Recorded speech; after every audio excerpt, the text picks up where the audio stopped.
Komisi Pemilihan Umum RI mengatakan calon presiden dan calon wakil presiden bakal saling mendampingi saat debat antar capres maupun antar cawapres berlangsung. Meski begitu, Ketua KPU Hasyim Asy'ari memastikan tidak akan ada intervensi atau porsi bicara capres saat debat cawapres berlangsung dan begitupun sebaliknya. Sayangnya, Hasyim tidak menjawab lugas saat ditanyai apakah capres bisa berdiskusi dengan cawapres maupun sebaliknya saat debat. Menurutnya, kondisi yang menjadi perhatian KPU adalah saat debat berlangsung. Soal beliau diskusi dulu kan urusan capres-cawapres, yang bicara adalah saat debat capres. Capres yang bicara, saat cawapres yang bicara, ucap Hasyim. Meski begitu, Hasyim memastikan debat akan berjalan sesuai dengan porsi. 3 kali debat capres dan 2 kali debat cawapres, di mana debat capres dan cawapres digelar terpisah.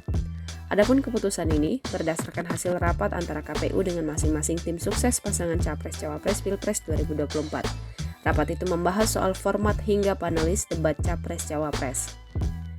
Komisi Pemilihan Umum RI rampung membahas format debat Capres-Cawapres untuk Pilpres 2024. Debat Capres dan Cawapres bakal dilakukan secara terpisah. Debat bakal berlangsung sebanyak 5 kali dengan porsi 3 kali debat Capres dan 2 kali debat Cawapres. Keputusan ini, kata Hasyim, mencapai titik temu setelah KPU menggelar rapat dengan masing-masing tim sukses pasangan Capres-Cawapres Pilpres 2024. Rapat itu membahas soal format hingga panelis debat Capres-Cawapres.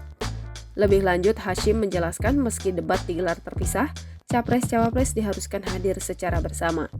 Kendati Capres-Cawapres diharuskan hadir bersama, Hasyim memastikan porsi debat berlangsung sebagaimana jadwal yang telah ditetapkan.